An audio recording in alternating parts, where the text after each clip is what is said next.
नमस्कार मित्रांनो, मी सद्गुरू शैलजा उमाकांत कामत आणि तुम्ही पाहतात माझा political channel times of Maharashtra. मित्रांनो, 20 तारीखलाच महाराष्ट्रातल्या देशातल्या 5व्या टप्प्यामध्ये महाराष्ट्रातल्या शेवटच्या टप्प्यातल्या इलेक्शन्स निवडणुका पार पडल्यात आणि विविध राजकीय विश्लेषक त्यांच्या परीने निरनिराळे अंदाज आता वर्तवत आहेत. कोण म्हणतं की 400 पार BJP होणार, कोण म्हणतं की त्यांना 200 सीट्स पण मिळणार नाही, जागा मिळणार नाहीत, असे अनेक झाले. पण माझ्या दृष्टीने मी ज्या विषयाशी तुमच्याशी चर्चा करणार आहे तो विषय आहे म्हणजे मला ह्या इलेक्शनमध्ये दिसलेल्या अनेक गोष्टी ते सगळ्या राजकीय आहेत. एका बाजूला राहुल गांधी सांगत होते की ही संविधान वाचवण्याची लढाई आहे.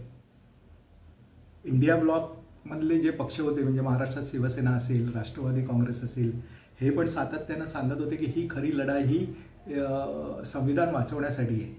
ह्या इलेक्शनमध्ये ह्या निवडणुकांमध्ये जर BJP परत म्हणजे नरेंद्र मोदी आणि अमित शाह हे दोन गुजराती परत निवडून आले तर देशामध्ये परत निवडणुका होणार नाहीत. ED, इन्कम टॅक्स, नंतर तुमचं ज्या काही यंत्रणा आहेत, इलेक्शन्स कमिशन, ह्या त्यांच्या बटीक बनलेल्या आहेत. त्यामुळे ह्या देशातल्या सर्वात शेवटची इलेक्शन असेल असं बहुतेक तज्ज्ञांचं मत आहे. पण ह्याच्याविरुद्ध, या अन्यायाविरुद्ध या दोन गुजरात्यांना काय देश आंदण नाही दिलं आहे ना, कळलं की नाही. ह्यांना हे करण्यासाठी काय त्यांना देशाचं पंतप्रधानपद आणि गृहमंत्रीपद दिलेलं नाही आहे. देशाचं स्वातंत्र्य ही घटना हजारो लोकांनी बलिदान देऊन ब्रिटिशांविरुद्ध लढा देऊन हे स्वातंत्र्य मिळवलेलं आहे. आणि या दोन गुजरात्यांना जे चायनीज मॉडेल इथे आणायचं आहे याच्याबद्दल माझा व्हिडिओ आहे की नरेंद्र मोदी हे चायनीज आहेत का म्हणून. बघा माझ्या ह्याच्यामध्ये मी एक व्हिडिओ पण केलेला आहे. आणि ह्यांना जे बेसिकली आणायचं आहे ते चायनीज मॉडेल इथे आणायचं आहे, जिथे श्रीमंत होत राहतील त्यांना बाजूला काढून आणि गरिबांवर अन्याय करून त्यांना गोळ्या मारून त्यांचं सगळं जीवन बर्बाद करून टाकणारी अशी जी सिस्टम चायनामध्ये आहे ती त्यांना आणायची. ह्या अन्यायाविरुद्ध लढण्याचं धैर्य कोणी दाखवलं?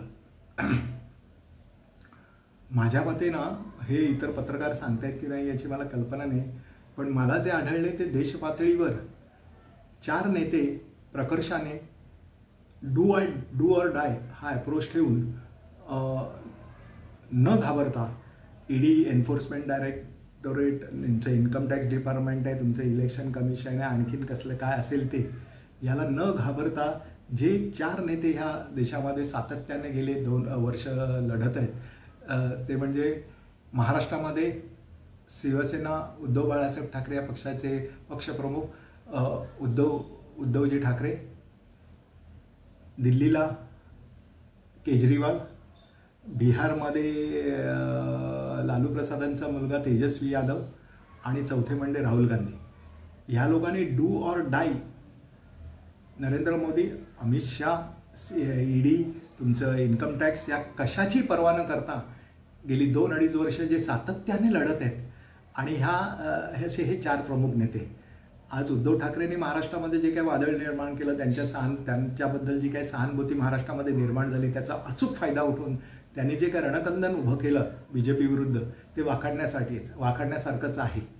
आणि महाराष्ट्राच्या पातळीवरनं ह्या लढ्यामुळे हा जो निर्धार त्यांनी दाखवला उद्धव ठाकरेंनी, त्यामुळे त्या देशपातळीवर त्यांची नोंद घेतली गेलेली आहे.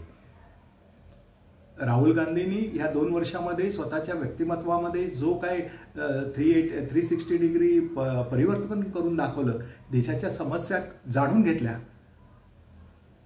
30,000 किलोमीटर चालले ते.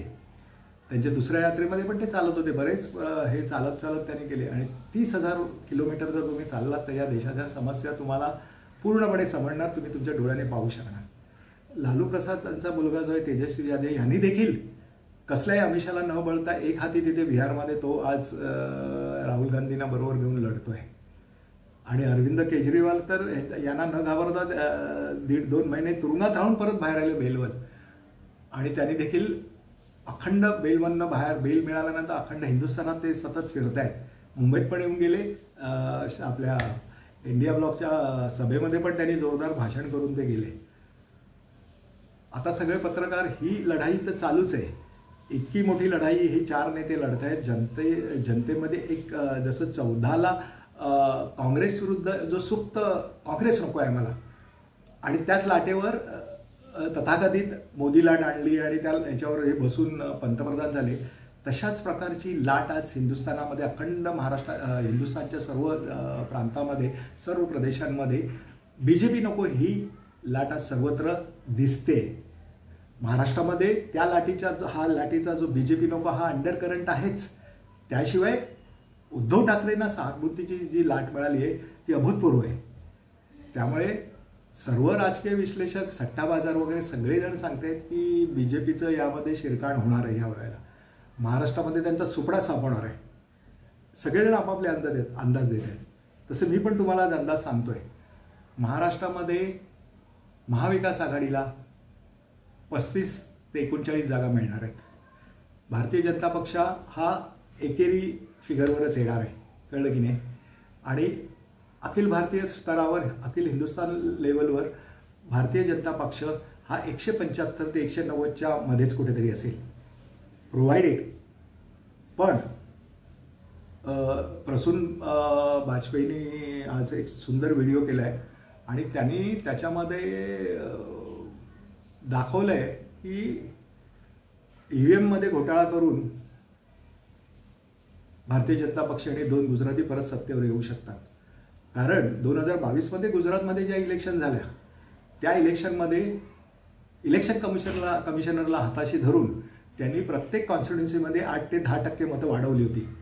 आणि गुजरातमध्ये जे 156 सगळे गुजरातमध्ये BJP येणारे सर्वांना माहीत होतं.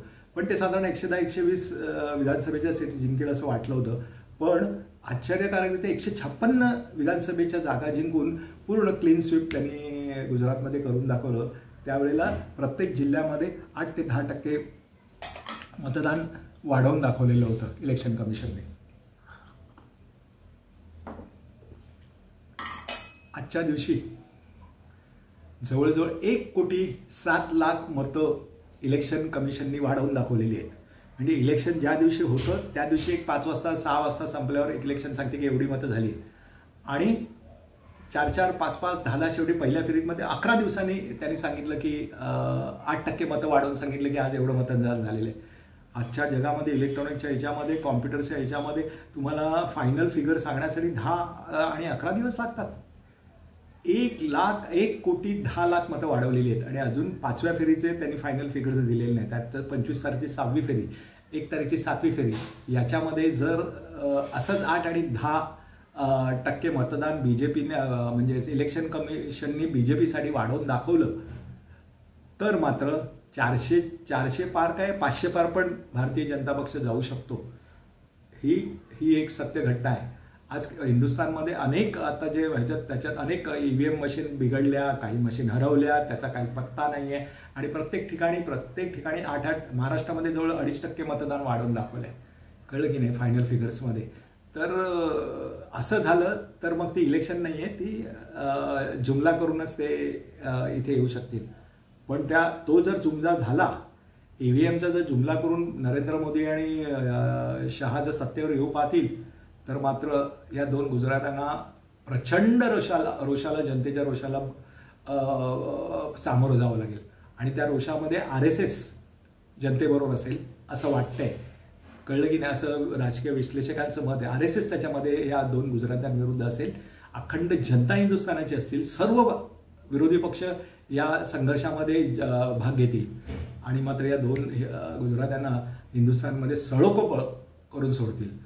त्यामुळे मित्रांनो, मला असं वाटतंय की महाराष्ट्रामध्ये, मुंबई शहरामध्ये तर मुद्दाम इलेक्शन म्हणजे हे 2 गुजराती इतक्या खालच्या पातळीला येऊन राजकारण करतायत आणि त्यांचं सगळं प्री प्लॅनिंग असतं. आपल्याला सपोर्ट मिळत नाही आहे ज्या ह्याच्यामध्ये, त्या तिकडे लोकांना मतदानच करू द्यायचं नाही. जास्तीत जास्त मतदारांना कंटाळून घरी पाठवायचं. प्रत्येक मतदाराला जिथे साधारण 1 मिनिट लागतं, तुम्ही आतमध्ये गेल्यानंतर तुम्हाला शाही लावणार, तुमचं नाव बघणार, हे बघणार आणि तुम्ही जाऊन तिथे बटन दाबणार. याला प्रोसेसला 1 मिनिट लागतं. कळलं की नाही? पण जी मतं वाढवलेली आहेत ती असं दिसतंय की ती एकेका मिनिटामध्ये 4-4, 5-5 लोकांनी पण मतदान केलेलं आहे, जे अशक्य आहे. कळलं की नाही? तसं पण त्यांनी सगळं मॅनेज केलं आणि त्याचं प्रात्यक्षिक त्यांनी 2022ला गुजरात इलेक्शनमध्ये त्याचं प्रात्यक्षिक यशस्वीरित्या करून दाखवलं आहे. त्यावेळेला काँग्रेसने हा मुद्दा इलेक्शन कमिशनकडे नेला होता, पण जनतेमध्ये त्यावेळेला काही त्याचा परिणाम झाला नाही. आज देखील सुदैवाने पहिल्या फेरीमध्ये 8% मतदान वाढल्यानंतर सर्व विरोधी पक्ष आणि एक खाजगी संस्था आहे लोकशाहीला सपोर्ट करणारी, ते सुप्रीम कोर्टात गेलेत आणि 24 तारीखला सुप्रीम कोर्टाचं त्याच्यावर ती केस उभी राहणार आहे. आणि चीफ जस्टिसने सांगितलं की असं काय असेल तर आम्ही अखंड रात्रभर यामध्ये कोर्ट चालू, सुप्रीम कोर्ट काम करेल आणि ह्याचा निर्णय देईल असं सुप्रीम कोर्टाने आश्वासन असं सुप्रीम कोर्टाने म्हटलं आहे. कारण 8 आणि 10% सुप्रीम कोर्टाने त्यांना विचारलं पण आहे की तुम्ही आजच्या जगामध्ये एवढंच टेक्नॉलॉजी पुढे गेली असताना तुम्हाला फायनल फिगर देण्यासाठी 11 दिवस का लागले, ह्याचं एक्सप्लेनेशन द्या. अजूनही ते देऊ शकलेले नाही. आणि हे मतदान कसं वाढलं, कशा रीतीने वाढलं, ह्याचं आम्हाला एक्सप्लेनेशन द्या. ते आज supreme court election commission supreme कोर्टाला देऊ शकलेले नाही. त्यामुळे मित्रांनो, येणाऱ्या काळामध्ये येणाऱ्या 4 जून आणि आज उत्तर प्रदेशमध्ये तर मोदींनी सरळ सांगितलं की 4 तारीखनंतर हे सगळे विरोधी पक्ष EVM मशीनला दोष देणार आहेत म्हणून. हे सगळं लॉजिक त्यांनी 2022 साली गुजरातच्या इलेक्शनमध्ये यशस्वीरित्या करून दाखवलं होतं, EVMचा उपयोग करून इलेक्शन कमिशनला हाताशी धरून. आता पण त्यांचं तेच चाललं आहे.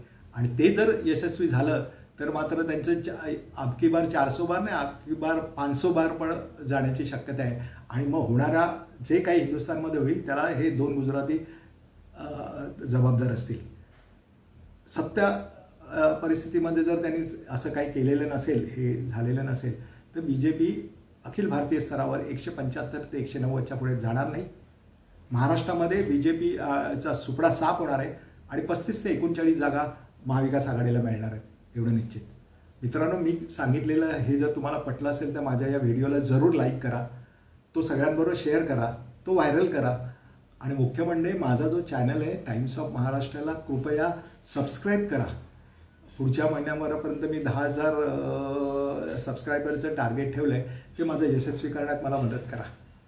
तोपर्यंत माझा पुढचाही व्हिडिओ येईपर्यंत कृपया प्लीज टेक केअर.